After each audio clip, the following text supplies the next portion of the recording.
Okay. ఎవరు ఓం గారు ఉన్నారా? సతీష్ ఉన్నాడు.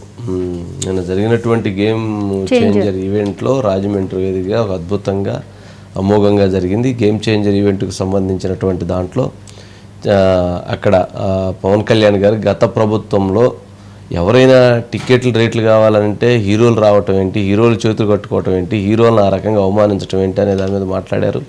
అట్లాగే రామ్ చరణ్ గారు చక్కగా 2-3 అంశాలను మాట్లాడారు.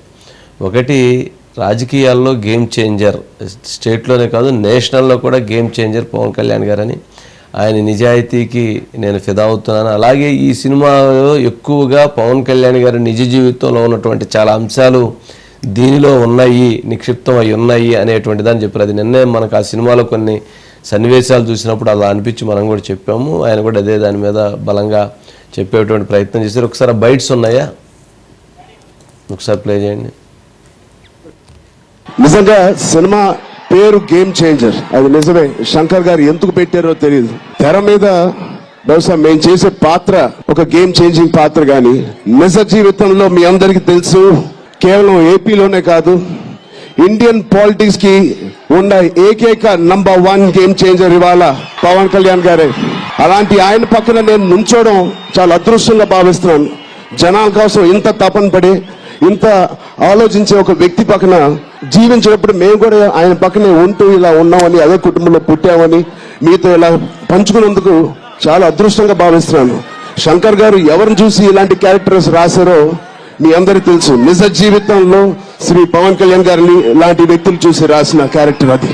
నిజంగా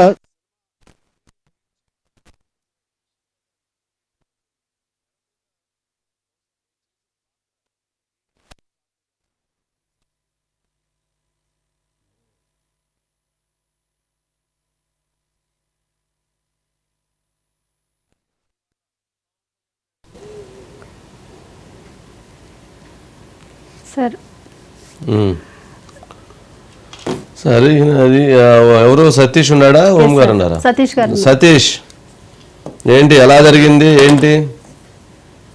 సార్, రాజమహేంద్రవరంలో ప్రధానంగా కూడా game changer pre release event అయితే మాత్రం చాలా అత్యంత బ్రహ్మాండంగా జరిగిందని చెప్పుకోవచ్చు సార్. ప్రధానంగా కూడా పవన్ కళ్యాణ్ ఎంట్రీ ఇచ్చిన తర్వాత, అంటే బాబాయ్ అబ్బాయి ఒకే స్టేజ్ మీద ఈ ప్రీ రిలీజ్ ఈవెంట్ లో నిలబడటం కూడా, అంటే రంగస్థలం తర్వాత రాజమహేంద్రవరంలో మొట్టమొదటిసారిగా కూడా ఒక ప్రీ రిలీజ్ ఈవెంట్ లో ఇద్దరు కూడా ఒకే స్టేజ్ మీద నిలబడడం, దాంతో పాటు ప్రజలు కూడా అభిమానులు కావచ్చు వాళ్ళందరూ భారీ స్థాయిలో కూడా చేరుకోవడం జరిగింది. కానీ అక్కడ రావడంతో కూడా పొలిటికల్ గా కూడా అక్కడ ఎవరైతే ఎమ్మెల్యేలు కావచ్చు మొత్తం అందరూ పొలిటికల్ కూడా ఆయన మాట్లాడుతుంటే, బుచ్చి చౌదరిని ఉద్దేశించి కూడా ఆయన మాట్లాడుతుంటే, బుచ్చి చౌదరి విడవరు కానీ మనం వదలాల్సింది అని చెప్పేసి కూడా ఆయనతో ఒక సరదాగా మాట్లాడుతూ కూడా ముందుకు వచ్చి ఆ మూలాలు మర్చిపోకూడదు అని చెప్పేసి దాని మీద ముందుకు వెళ్ళడం. దాంతోపాటు కూడా ఎవరైనా సరే సినిమాకి సంబంధించి ఒక హీరో కావచ్చు, వీళ్ళందరూ కూడా టికెట్ల రేట్ల కోసం కావచ్చు, బెనిఫిట్ షోల కోసం కావచ్చు, ఎవరైనా రాజకీయ నాయకుల దగ్గర రావాల్సిన అవసరం ఏముంటుంది, ఎవరి కాళ్ళు పట్టుకోవాల్సిన అవసరం లేదు. ఏదైనా ఉంటే కనుక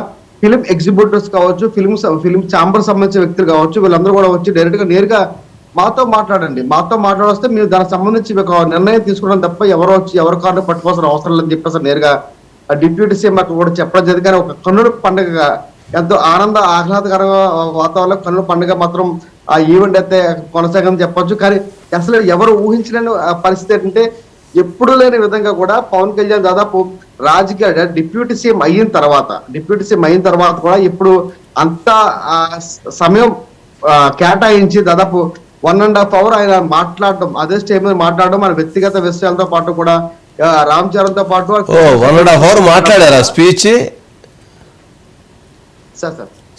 1.5 hours మాట్లాడారా? 1.5 hours కేవలం ఈ రామ్ చరణ్ సంబంధించి కావచ్చు, ఓన్లీ వాళ్ళ కుటుంబ సభ్యులు కావచ్చు, 1.5 hours దానికోసం మాట్లాడారు సార్. మాట్లాడి దాంతో పాటే ఎంటర్ మూవీ ఇండస్ట్రీ కోసం ఏ రకంగా ఉండాలి, ఏ రకంగా ముందుకు వెళ్ళాలి, ఎలా ముందుకు వెళ్ళాలి, రేపటి నుంచి తూర్పు గోదావరి జిల్లాకు సంబంధించి సినిమా ఇండస్ట్రీకి సంబంధించి మొత్తం అన్ని కూడా ఇక్కడ రావాలి, దాని రకంగా మనం అన్ని చేసుకోవాలని చెప్పడం మొత్తం చెప్పడం జరిగింది సార్. Okay right Satish.